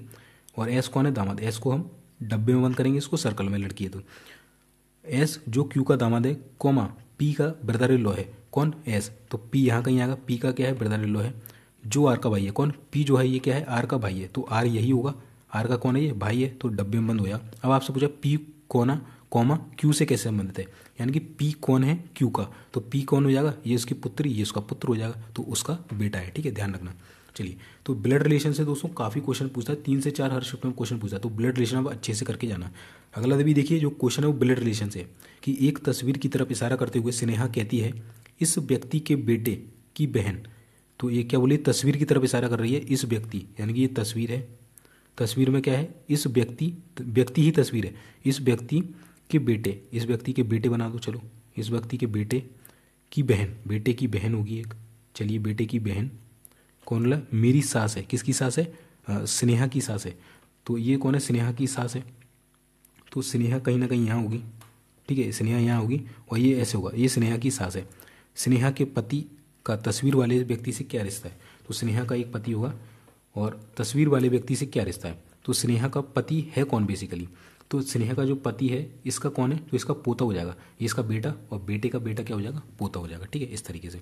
चलिए, अगला है दोस्तों, ये क्वेश्चन थोड़ा समझ में नहीं आया कि किस तरीके से चल रहा है, अहमदाबाद, कोलकाता, चेन्नई, हैदराबाद, और इसमें लगाया इन्होंने दिसपुर। अब ये कुछ पल्ले नहीं पड़ा मुझे, आपको पता चले तो आप देख रहे हैं ना, एक सीरीज बनती है इसमें। ठीक है, चलिए, अगला है दोस्तों, नीचे दी गई श्रृंखला का 10वां पद कौन सा होगा, तो इस तरीके से आपको क्या करना है, डबल करते हैं ना, 6 दूनी 12, 12 दूनी 24, 24 दूनी 48, 48 दूनी 92, सॉरी 96, 96 दूनी 192, तो इस तरीके से आप करेंगे तो 10वां पद आप इंटू करके इजीली निकाल लेंगे। आपको काफ़ी अच्छा टाइम दिया था, 2 घंटे दिए थे, तो आराम से आप निकाल लेंगे। ठीक है, अगला है दोस्तों, देखिए फिर से आपका ब्लड रिलेशन आ गया, कोडेड ब्लड रिलेशन हम इसे बोलते हैं, क्या आते हैं, कोडेड ब्लड रिलेशन वाला क्वेश्चन आ गया। ठीक है, फिर से तो क्या है इसमें, देखिए दोस्तों, निम्नलिखित जानकारी को ध्यानपूर्वक पढ़ें और उसके बाद दिए गए प्रश्नों का जो है उत्तर दीजिए।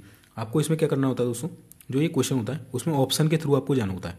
ठीक है, आपसे पूछा है कि इनमें से किसका निश्चित रूप से अर्थ है कि एक्स कॉमा बाय का पोता है, यानी कि बाय होगा, बाय ऊपर होगा सबसे, बाय के नीचे एक जनरेशन और चल रही होगी, और एक्स कहीं यहाँ पर होगा, एक्स कॉमा बाय का पोता है, वाई का पोता कौन है, एक्स, यानी कि ये फीमेल मेल होगा, यानी कि डिब्बे में बंद होगा। ठीक है, चलिए, तो ये हमको देखना है। ठीक है, 2 जनरेशन यहाँ पर लगी होना चाहिए।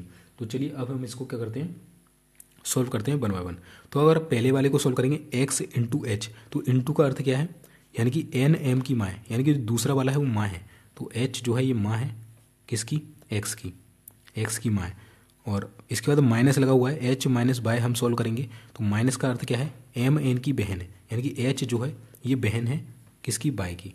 तो ये तो ठीक है। अब इसमें हमें काम पता चल रहा है, हमारा तो कुछ ऐसा चित्र बनना चाहिए था ना, बाय के नीचे एक ये जनरेशन और इसके नीचे फिर एक्स यहाँ आना चाहिए था, ये तो सिंगल ही है, तो ये गलत हो गया पहला ऑप्शन। चलिए, दूसरा हम देखते हैं, हम क्या करते हैं, डायरेक्ट फोर्थ करते हैं, नहीं तो आपका टाइम ज़्यादा हो जाएगा, तो हम फोर्थ चेक कर लेते हैं। ठीक है, इसी तरीके से आपको चेक करना होता है पेपर में।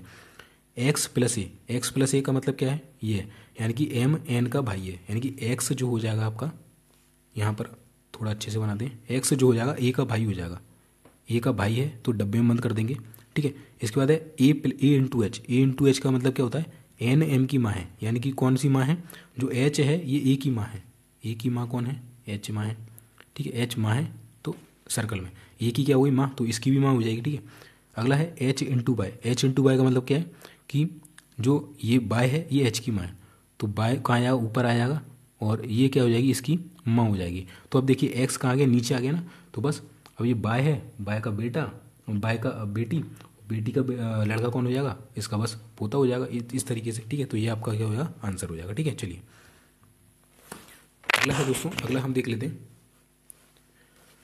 हाँ, अगला प्रश्न है दोस्तों, ये कोडेड आपका दिया गया है, कोडेड रीजनिंग। ठीक है, जिसमें आपको इसका कोड ये होता है, इसका कोड ये होता है। आपसे पूछा 19 का कोड क्या हुआ, तो आपको इसी में से ढूंढना है। जैसे एन को क्या 7 दर्शाया गया, तो एन के लिए 7 आ जाएगा, 19 लिखा है ना, 19। ठीक है, तो एन के लिए आ गया 7। आई के लिए इसमें क्या है, तो TH आई के लिए 1 दे रखा है, तो 1 आ जाएगा। एन के लिए क्या दे रखा है, तो हमने 7 पढ़ा था, तो 7 हो जाएगा। ठीक है, और इसके बाद ई दे रखा है, तो ई के लिए क्या है, देखिए ई के लिए क्या है, 3 दे रखा है, ई के लिए क्या है, 3 दे रखा है, तो ई के लिए 3 3 3।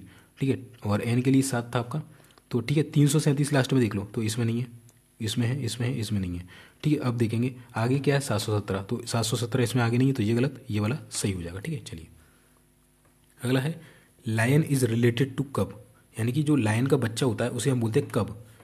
The same way is fish to related, तो फिश के बच्चे को हम क्या बोलेंगे, क्या बोल रहा है जी, लायन के बच्चे को बोलते कब, तो फिश के बच्चे को क्या बोलेंगे। तो यहाँ पर ये ऑप्शन में यहाँ इन्होंने कर दिया फिश फ्राई।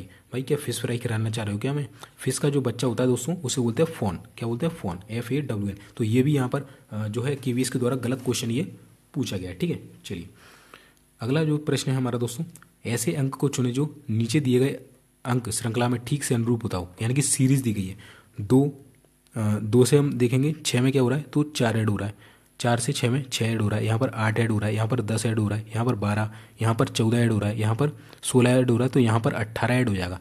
यानी 72 में 18 जोड़ोगे तो 90, और 90 में अगर 20 जोड़ोगे तो 110, तो 90 आपका आंसर क्या हो जाएगा इस तरीके। तो सिंपल आता है पेपर। ठीक है, अब बोल रहा है ऐसी जोड़ी चुने जो दूसरों से क्या है अलग है।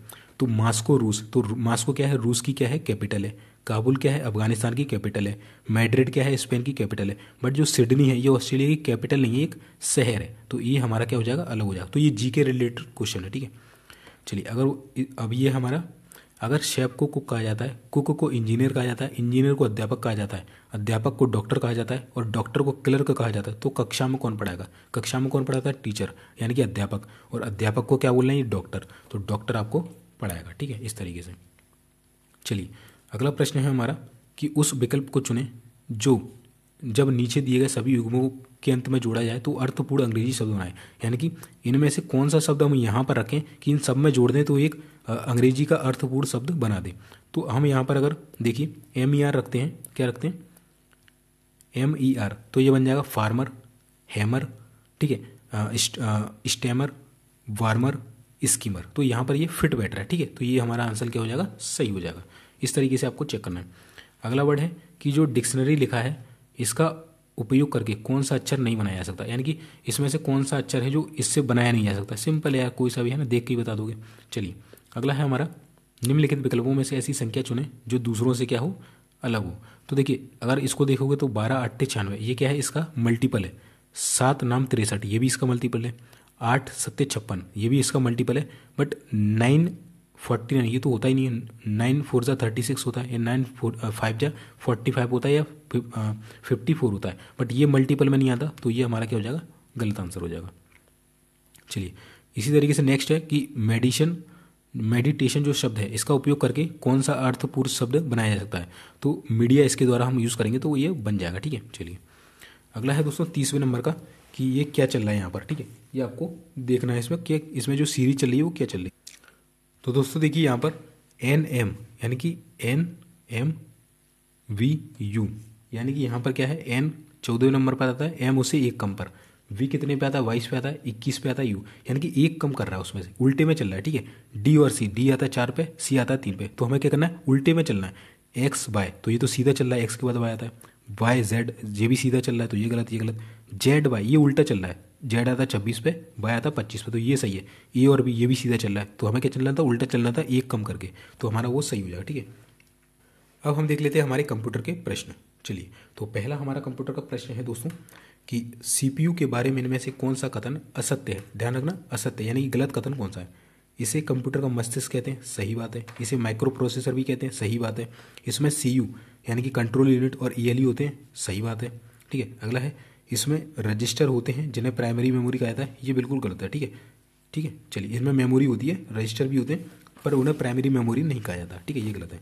अगला है MS वर्ड में किसी चयनित पार्ट को बोल्ड करने के लिए उपयोग किया जाने वाला कीबोर्ड शॉर्टकट क्या है। यानी कि अगर आपको कोई कंटेंट को बोल्ड करना है किसी अक्षर को, तो शॉर्टकट की क्या होगा, तो ये होता है आपका Ctrl+B। ठीक है, Ctrl+B आपका जो है शॉर्टकट होगा किसी भी चीज़ को बोल्ड करने के लिए। ठीक है, चलिए अगला है 512 बिट्स इज इक्विवेलेंट टू, कितने बाइट्स के बराबर होती है। तो दोस्तों बता दूं, एक जो बाइट होता है आपका वो 8 बिट के बराबर होता है, कितने के, 8 बिट के। तो 512 बिट है, तो ये कितने बाइट्स के बराबर होगा, कुछ नहीं है, 8 से उठा के डिवाइड लगा दो, तो 8 6 48, 8 चौक 32, तो 64 आपका आंसर आ जाएगा। ठीक है, चलिए अगला है एकाधिक फाइलों और फोल्डरों को एकल फाइल में जोड़ने और संपीड़ित यानी कि कंप्रेस करने के लिए किस सॉफ्टवेयर की आवश्यकता होती है, तो इसको हम बोलते हैं विनजिप सॉफ्टवेयर है ना, इसे या फिर इसे हम फाइल कंपैरिजन सॉफ्टवेयर भी बोलते हैं, फाइल कंप्रेशन सॉफ्टवेयर। इससे पहले जो मैंने आपको पेपर कराया था उसमें भी सेम क्वेश्चन आपसे ये पूछा गया था, तो देखिए क्वेश्चन भी आपके रिपीट होते हैं, ठीक है।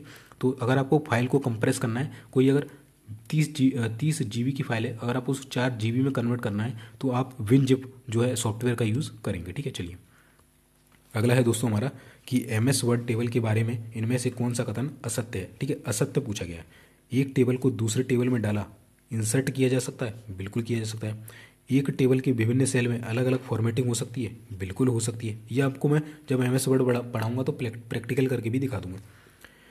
एक टेबल में कम से कम 2 कॉलम होने चाहिए, तो ये गलत है। एक टेबल में कम से कम 1 कॉलम और 1 रो हो सकता है, तो ये आपका सही होता है, तो ये आपका क्या हो जाएगा, गलत। एक टेबल में 256 से अधिक पंक्तियाँ हो सकती हैं, बिल्कुल हो सकती हैं, ठीक है। चलिए अगला है एक वेबसाइट के मुख्य पृष्ठ यानी कि होम पेज का नाम सामान्यतः निम्न में से क्या होता है। तो दोस्तों ये काफ़ी अच्छा क्वेश्चन है और ये क्वेश्चन अक्सर मिलते नहीं है, तो आप इसका स्क्रीनशॉट ले लिए और इसको अच्छे से करिएगा, हो सकता है रिपीट कर दे। तो एक वेबसाइट के मुख्य पृष्ठ यानी कि होम पेज का नाम सामान्यतः index.htm या index.html के रूप में होता है, ठीक है। चलिए अगला प्रश्न है दोस्तों, ये आपका सही और गलत। तो देखिए कंप्यूटर उस समय भी अच्छा खासा पूछा गया था आपसे। देखिए 2 तरीके की कंडीशन दे दी, ये और ये। अब इसमें से पूछ रहा है कि कौन सा गलत है कौन सा सही, ठीक है। तो इस तरीके से ही आपका NVS 2022 में भी क्वेश्चन पूछे गए थे, ठीक है। तो इसी तरीके के आपके क्वेश्चन आएंगे पैसेज वाइज, लैंग्वेज वाइज, है ना, 2-2 करके आपसे पूछा जाएगा। तो कौन सा सही है कौन सा गलत है ये हमें बताना है। डॉट मैट्रिक्स प्रिंटरों की तुलना में लेजर प्रिंटर जो होते हैं वो तेज होते हैं, सही बात बोल रहा है भाई साहब। इंकजेट प्रिंटरों से रंगीन कलर दस्तावेज प्रिंट नहीं किए जा सकते हैं, तो ये बात गलत है, कर सकते हैं इंकजेट प्रिंटर से। चलिए मैं आपको प्रिंटर दिखा देता हूँ कितने प्रकार के होते हैं, कौन कौन से होते हैं, क्या स्पीड रहती है, सब मैं दिखा देता हूँ। तो दोस्तों ये हमारा पूरा प्रिंटर वाला टॉपिक है, तो आप यहाँ देख सकते हैं कि कौन कितने कितने प्रिंटर होते हैं। डॉट मैट्रिक्स प्रिंटर है, इसके बाद आगे जाएंगे तो यहाँ पर देखिए डेजी व्हील प्रिंटर है ना, डेजी व्हील। इंकजेट प्रिंटर है जिससे हमें पूछा गया था, ठीक है। और इससे देखिए चित्र भी प्राप्त होता है, इसमें प्रिंटिंग में खर्च भी ज़्यादा था, तो इसमें कलर प्रिंटिंग कर सकते हैं आप, ठीक है। और ये आपका लेजर प्रिंटर होता है जो कि इससे भी तेज होता है। तो आप ये पूरा डेफिनेशन इसका पढ़ लेना, है ना। और ये मैं आपको कहाँ से बता रहा हूँ, किस बुक से बता रहा हूँ, तो एक सिंपल सी बुक आती है, इसमें बहुत अच्छे तरीके से बताया गया है, ठीक है। ये है लूसेंट की बुक, आप इसे परचेस कर लेना, मैंने आपको बताया था, ठीक है। बहुत छोटी बुक है और मैं इसी में से पूरा आपको कंटेंट पढ़ाता हूँ, और भी कुछ अदर सोर्स फॉलो करता हूँ, बट ये एक ऐसी बुक है जिसमें से आपके कंप्यूटर के, आप 20 नंबर का कंप्यूटर आ रहा है ना, तो आप मान के चलिए 12-13 नंबर पूरी ये एक बुक आपको देने वाली है, ठीक है, ध्यान रखिएगा। अगला है दोस्तों हमारा कि वह नेटवर्क टोपोलॉजी जिसमें नोड्स एक सामान्य केबल से कनेक्ट होते हैं उसे क्या कहा जाता है। तो इस टोपोलॉजी को बोलते हैं बस टोपोलॉजी, इसमें एक केबल होती है और इससे ढेर सारे जो आपके नोड्स होते हैं वो जुड़े होते हैं, ठीक है। इस तरीके से इसके नोड्स जुड़े होते हैं, ठीक है, इस तरीके से, तो इसको हम बोलते हैं बस टोपोलॉजी। अब चलिए टोपोलॉजी क्या होती है मैं आपको पढ़ा। तो देखिए दोस्तों ये सेम बुक है लूसेंट की, उसमें आपका नेटवर्क टोपोलॉजी दिया हुआ है कि टोपोलॉजी कितने प्रकार की होती है। तो देखिए नेटवर्क टोपोलॉजी के प्रकार कौन से होते हैं, मेस होता है, स्टार होता है, इसके अलावा देखिए यहाँ पर आप देखेंगे तो रिंग टोपोलॉजी होती है, बस टोपोलॉजी यही हमारा था कि सभी नोड्स एक ही केबल में जुड़े होते हैं, ठीक है। ये मैंने हाईलाइट भी कर रखा है, ये एक नोड से और इसी से सारे नोड्स जुड़े हुए हैं, ये होती है आपकी बस। तो इसमें देखिए आपको थ्योरी दी है, थ्योरी भी दी है प्लस उसका चित्र भी दिया है, तो आपको अच्छे से समझ में आएगा, मैं आपको ये पढ़ाने ही वाला हूँ, ठीक है, बाद में। चलिए तो दोस्तों हमारा यहाँ से क्या पूछा गया था कि वह नेटवर्क टोपोलॉजी जिसमें नोड्स सामान्य एक केबल से कनेक्ट होते हैं, मैंने आपको दिखाया भी था, तो वो बस टोपोलॉजी हो जाएगी। चलिए अगला प्रश्न है दोस्तों, इसको थोड़ा और ऊपर कर दें। ऐसे विकल्प को चुनें जो दिए गए सूचियों के वस्तुओं को सही मिलाता है। तो देखते हैं भाई यहाँ से मिलाते हैं। तो पहला है इसका पहला वाला, ये किससे मिलेगा, बाइट। बाइट क्या होता है, एक मेमोरी की यूनिट होती है, तो बी से मिल जाएगा, ठीक है। सीडी का क्या होता है, तो यानी दूसरा वाला ऑप्टिकल डिस्क इसे हम बोलते हैं, तो सी से हो जाएगा दूसरा। और जो तीसरा है हमारा हार्ड डिस्क, ये चुंबकीय मैग्नेटिक टेप होती है, तो BCA देख लो, CBA नहीं, CAB नहीं, BCA, ये मिल गया, ठीक है। तो इस तरीके से आपको करना है। चलिए 40 क्वेश्चन है। MS Excel expression equal to sum -7 18/6/3 का मान क्या होगा। तो ये फॉर्मूले होते हैं, मैं बोल रहा हूँ आप MS एक्सेल को प्रैक्टिकल सीखिए, MS वर्ड को प्रैक्टिकल सीखिए, आपको ये सारे सवाल इजी लगेंगे, बहुत इजी है, कुछ नहीं है। इक्वल टू सम लगाएंगे तो -7 है, 18 है, 18/6/3, तो 18 को सबसे पहले 6 से डिवाइड दोगे 3 आएगा, 3 को 3 से डिवाइड दोगे तो 1 आएगा, -7 और कॉमा लगाए तो प्लस हो जाएगा, क्योंकि सम करना है आपको, तो +1। अब -7 में से +1 जाएगा तो क्या बचेगा, -6 बचेगा, आंसर हो जाएगा। ठीक है, चलिए अगला है MS एक्सेल में एक्सप्रेशन =a/0 से संबंधित त्रुटि मान है तो क्या हो जाता है, #नेम। तो ये आपका होता है। ठीक है, ये अच्छा क्वेश्चन है, आप इसको नोट कर लीजिए, हो सकता है रिपीट कर दे। ठीक है, चलिए अगला है दोस्तों, MS पावर पॉइंट में डैश कुंजी को दबाकर स्लाइड शो शुरू किया जा सकता है। तो दोस्तों जो F5 कुंजी होती है, F5 कुंजी अगर आप ये दबाएंगे MS पावर पॉइंट में, आपने कोई भी प्रेजेंटेशन बनाई है तो वो स्लाइड शो के रूप में शुरू हो जाएगा। ठीक है, स्लाइड शो के लिए कुंजी कौन सी होती है, F5। चलिए द टर्म बिट जो टर्म है ये टेकन फ्रॉम द वर्ड, तो बिट का फुल फॉर्म क्या होता है बेसिकली, तो इसका जो फुल फॉर्म होता है वो होता है आपका बाइनरी डिजिट। क्या होता है, बाइनरी डिजिट जो है इसका फुल फॉर्म आपका हो जाएगा। अगला है दोस्तों, प्रोसेसिंग पावर के संदर्भ में सही आरोही बढ़ती हुई क्रम व्यवस्था की पहचान करें, यानी कि कौन सी चीज़ जो है प्रोसेसिंग के माध्यम से कौन से जो कंप्यूटर है वो फास्ट होता है। तो सबसे जो आपके बड़े कंप्यूटर होते हैं वो होते हैं मेन फ्रेम, तो मेन फ्रेम लास्ट में देखो, तो ये गलत, मिनी नहीं होता, माइक्रो नहीं होता, मेन फ्रेम। तो एक ये भी हो सकता है आपका, ये भी हो सकता है। और सबसे छोटे होते हैं माइक्रो, मतलब उससे भी छोटे होते हैं, बट माइक्रो क्या है जो हम यूज़ करते हैं ना लैपटॉप वगैरह PC, वो होते हैं। मिनी कंप्यूटर इससे थोड़े बड़े होते हैं, तो यहाँ पर मिनी पहले है, माइक्रो बाद में, इसलिए गलत हो जाएगा, तो ये सही हो जाएगा। चलिए मैं आपको फोटो के माध्यम से दिखा देता हूँ। तो देखिए दोस्तों, यहाँ पर लिखा है आकार के आधार पर वर्गीकरण, मेन फ्रेम, मिनी कंप्यूटर और पर्सनल कंप्यूटर या माइक्रो कंप्यूटर। तो इस तरीके, ये बड़ा होता है, ये भी बड़ा होता है, और ये उससे भी छोटे होते हैं। ठीक है, आप इनको पढ़ेंगे तो आपको डेफिनेशन इसकी मिल जाएगी। ठीक है, चलिए हमारा लास्ट क्वेश्चन है कंप्यूटर का, गलत कथन की पहचान करें। विंडोज़ ऑपरेटिंग सिस्टम को किसी एंटीवायरस सॉफ्टवेयर की आवश्यकता नहीं होती है भाई, यही गलत हो गया हमारा। ठीक है, विंडोज़ को सॉफ्टवेयर हम डालते हैं ना अपने विंडोज़ में, क्या डलवाते हैं, एंटीवायरस सॉफ्टवेयर डलवाते हैं, तो ये तो सही बात है, ये गलत हो गई है ना। पर ये बोल रहा है कि नहीं होती, तो ये गलत हो गई। विंडोज़ 7 विंडोज़ NT का परिवार का एक सदस्य है, बिल्कुल, यानी कि NT का मतलब होता है न्यू टेक्नोलॉजी। ठीक है, बूटिंग एक कंप्यूटर सिस्टम को काम करने के लिए तैयार करने की प्रक्रिया है, बिल्कुल। कंप्यूटर को जब चालू करते हैं तो उसे बोलते हैं बूटिंग। विंडोज़ ऑपरेटिंग सिस्टम के द्वारा GUI का समर्थन, यानी कि ग्राफिकल यूज़र इंटरफेस का समर्थन किया जाता है, तो बिल्कुल विंडोज़ के द्वारा GUI को जो है समर्थन किया जाता है। चलिए अब इसके बाद हमारा आता है मैथ सेक्शन, तो चलिए मैथ्स को भी हम जल्दी से सॉल्व कर लेते हैं। दोस्तों हमारा पहला मैथ का प्रश्न है, एक वस्तु के मूल्य में 10% की कमी करने पर यह 504 हो जाती है, तो वस्तु का असल मूल्य कितना है। तो 10% का मतलब क्या होता है, 1/10, तो 10 पे 1 की कमी, यानी कि 10 पे 9 की कमी। 10% की कमी करते हैं तो 504 हो जाता है, यानी कि ये वैल्यू है 504 के बराबर। अगर हम इसे देखें तो 9 पंजे 45 और 9 छिक्का 54, यानी कि 56 के बराबर, 56 ये कितने गुना है, 56 गुना। तो यहाँ पर भी जो वैल्यू होगी 56 गुना होगी, यानी कि 560 हमारा आंसर हो जाएगा इस तरीके से। चलिए अगला प्रश्न है, एक कक्षा के 35 छात्रों का औसत अंक 65 है, तो 35 छात्र हैं जिनके औसत अंक कितने हैं, 65। अगर इसे मल्टीप्लाई करेंगे तो 2275 निकल के आएगा। 15 लड़कों के औसत अंक 62 है, इनमें से 15 लड़के ऐसे हैं जिनके औसत अंक 62 हैं। अगर इसे कैलकुलेट करोगे तो 930 निकल के आएगा। तो हमसे पूछा लड़कियों के औसत अंक कितने होंगे, 35 टोटल थे, इनमें बॉय कितने हैं 15, गर्ल कितनी हो जाएंगी, 35 में से 15 गए तो 20 आपकी गर्ल हो जाएंगी। इनका हमें एवरेज पूछा है, तो एवरेज x मान लेते हैं, इसमें से हम इसको माइनस करेंगे तो माइनस करने पर ये आएगा 1345।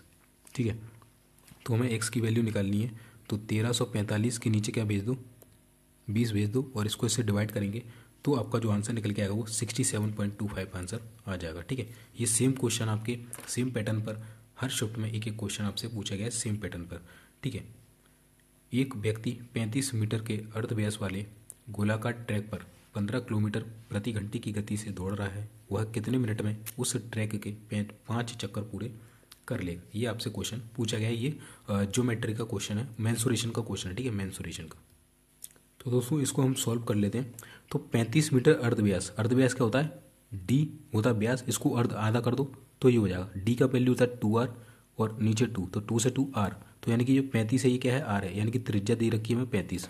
ठीक है, और एक गोलाकार ट्रैक पर 15 किलोमीटर प्रति घंटे की गति से दौड़ रहा है। अब ट्रैक कैसा है, गोलाकार है, और इसकी जो रेडियस है वो है 5, तो हम इसका परिधि निकाल सकते हैं 2πr, यहीं तो दौड़ेगा ना वो, इस पर दौड़ेगा, इस पर, इसको हम बोलते हैं 2πr। ठीक है, तो 2πr की वैल्यू हम निकालते हैं 2πr, 2 की जगह 2, पाई की जगह 22/7, आर की जगह 35 दे रखा है हमें, और कितने चक्कर लगाने, 5 चक्कर लगाने, तो 5 का मल्टीप्लाई यहाँ, तो 7 से 5 बार काटेंगे 25।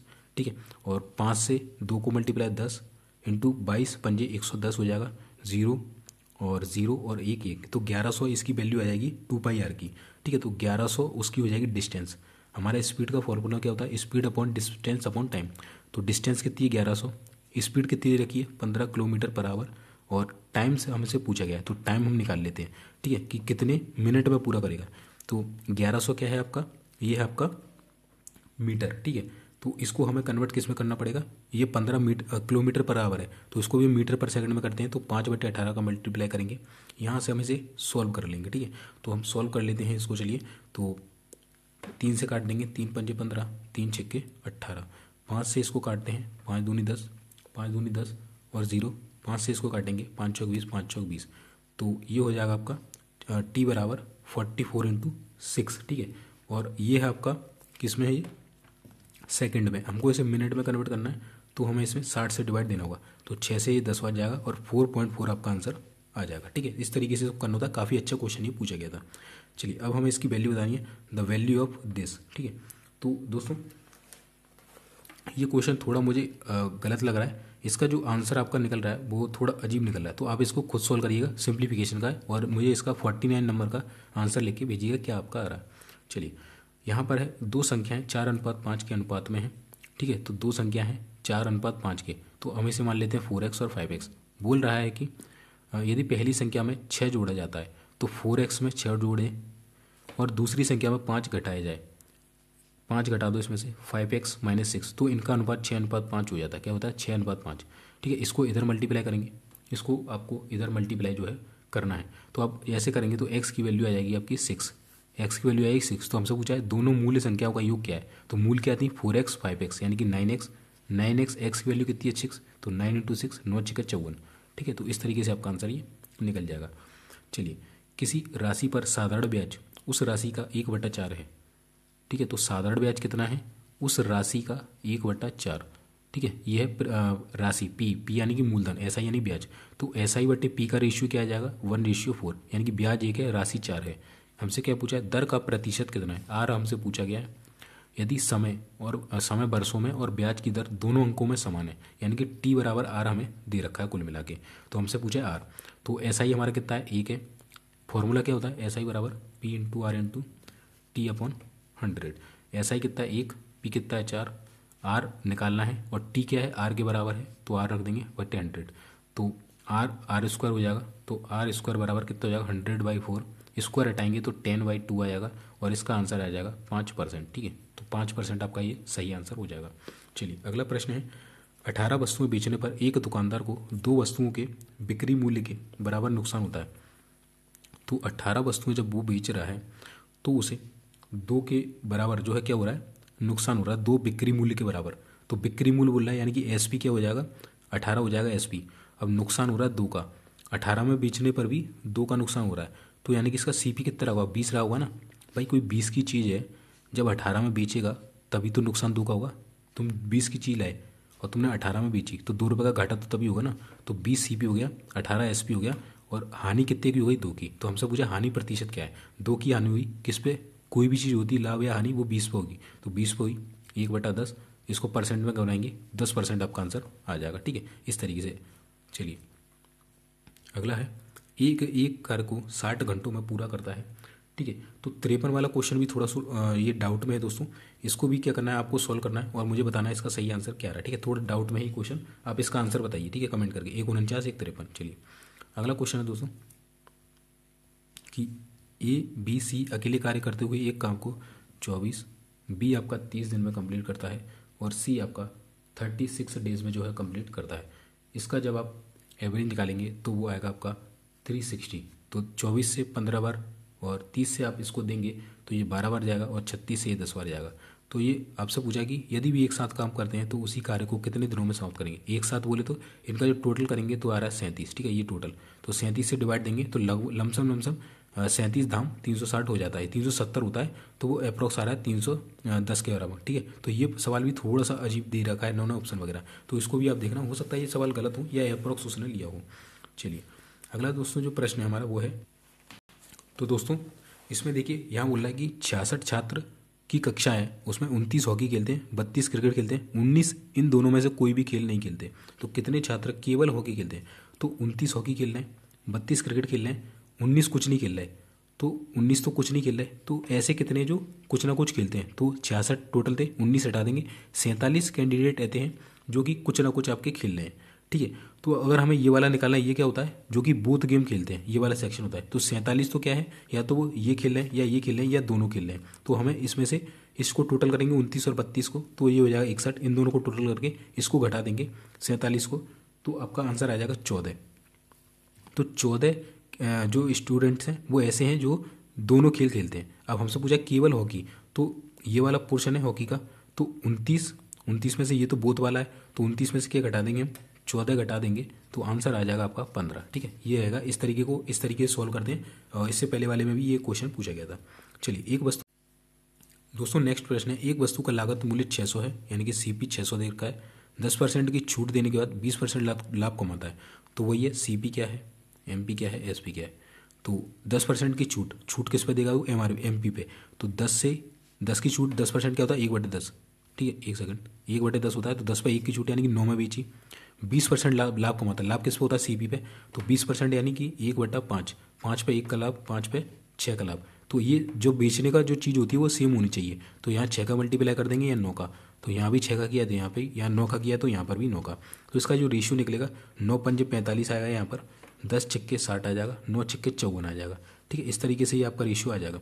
तो आपसे पूछा वस्तु का अंकित मूल्य कितना है, तो इसकी वैल्यू हमें दी है 600 रुपये, किसकी, इस वाले की दी है 600 रुपये, तो ये कितने गुना है, तो 45 से हम डिवाइड देंगे, 15 3 45, 15 चौक 60, 40 आ जाएगा, 40/3 आती है, तो हमसे पूछा है क्या अंकित मूल्य, तो हमें 60 को निकालना है, तो 60 × 40/3, तो 3 से देंगे 20 और 20 चौक 80, तो 800 रुपये आपका आंसर आ जाएगा, वही आपका आंसर हो जाएगा, ठीक है। चलिए अगला है 18 माह के लिए 24,000 पर चक्रवृद्धि ब्याज कितना है, यदि ब्याज को 10% 6 माह पर जोड़ा जाता है, यानी कि छमाही आधार पर इसे जोड़ा जाएगा, तो 10% के हिसाब से छमाही जोड़ा जाएगा, तो जो रेट होती है वो आपकी आधी हो जाती है, यानी कि 10% है तो 2 से डिवाइड देंगे तो रेट लगेगी 5%, है ना, 5%, और 18 माह के लिए जोड़ रहा है और छमाही कर रहा है, तो ये 18 माह ये डबल हो जाएंगे, तो 18 × 2 यानी कि 36 मंथ हो जाएंगे। 36 मंथ का मतलब होता है 3 साल, तो टाइम आएगा 3 साल, दर आ गई 5 साल, और इसका ब्याज निकाल दे देंगे अपन 24,000 का, तो 24,000 को, है ना, 24,000 का आपको निकालना है, 3 साल का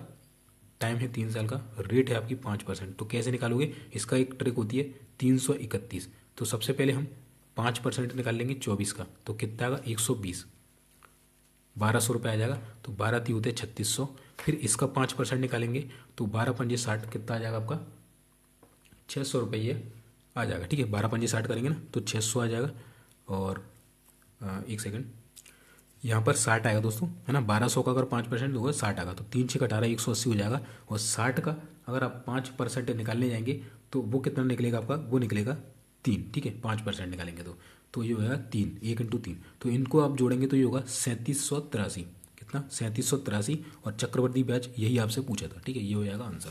चलिए अब इसको सॉल्व करना है, इसको कैसे सॉल्व करेंगे, तो 0.9 है, इसका क्या हो जाएगा 0.3 हो जाएगा, ठीक है, 0.3, और 2.5 का है तो इसका हो जाएगा 0.5, और इनका करना है हमें मल्टीप्लाई, तो 1.5 आपका आंसर आ जाएगा, 3 पंजे होता है 15, तो 1.5 आपका आंसर हो जाएगा इस तरीके से। चलिए अगला है हमारा 59वें नंबर का क्वेश्चन है, तो इसको भी हम कर लेते हैं। तो दोस्तों यहाँ पर बोल रहा है वो ए तथा बी की गति का अनुपात 4:5 है, यदि ए को किसी गंतव्य पर पहुंचने में 60 मिनट लगते हैं, तो हमने मान लिया इनकी जो गति है वो 4x और 5x है, ठीक है, ए और बी की, ए को पहुंचने में 60 मिनट लग रहे हैं, यानी कि 4x स्पीड से आ रहा है, 60 मिनट लग रहे हैं, तो अगर हम x की वैल्यू निकालना चाहें, यहाँ से क्या आ जाएगी, x की आ जाएगी 15 वैल्यू, ठीक है, तो 15 आ जाएगी, तो हमसे पूछा बी को उस गंतव्य तक पहुंचने में कितना समय लगेगा, तो x की वैल्यू 15 है, b की वैल्यू ये है, तो 5 × 15 करेंगे तो 75 आपका आंसर आ जाएगा, ठीक है। इस तरीके से हमारा लास्ट क्वेश्चन है, वह सबसे बड़ी संख्या क्या है जिसका वर्गमूल 56,319 से कम है के अंकों का योग कितना है, ये पूछा है। तो कुछ नहीं, इसका वर्गमूल निकाल लेंगे, इससे सबसे बड़ी संख्या जिसका वर्गमूल इससे कम है वो निकाल लेंगे, और उसके अंकों का योग पूछा गया है तो ये कर देंगे आप, तो इसका जो है आपका इजीली आंसर आ जाएगा। ये आपको होमवर्क है तो इसे आप खुद कर लेना, ठीक है। चलिए तो दोस्तों यहाँ पर हमारा जो प्रीवियस ईयर का पेपर सेकंड था 19 फरवरी 2018 का शिफ्ट थर्ड का वो कंप्लीट हो चुका है। इसके बाद हम 20 फरवरी की शिफ्ट का करेंगे, फिर 21 का करेंगे, फिर 23 फरवरी का करेंगे, ठीक है। तो वो आपको नेक्स्ट डे मिल जाएगा। तो उसके लिए आपको चैनल को सब्सक्राइब कर लेना, पहला हम डाल चुके हैं। बाकी हिंदी वगैरह की क्लासेस लग रही हैं तो उनको देखना ना भूलें, और इंटरव्यू का वीडियो जरूर देख लेना, काफ़ी सारे आपके डाउट जो हैं उसमें क्लियर हो जाएंगे, ठीक है। और नोटिस वगैरह मैं डालते रहता हूँ, ठीक है। चलिए इतना ही रखते हैं इस वीडियो में, मिलते हैं फिर नेक्स्ट वीडियो में। तब तक के लिए चैनल को जरूर सब्सक्राइब कर लेना, मिलते हैं फिर नेक्स्ट वीडियो में। तब तक के लिए जय हिंद, जय भारत।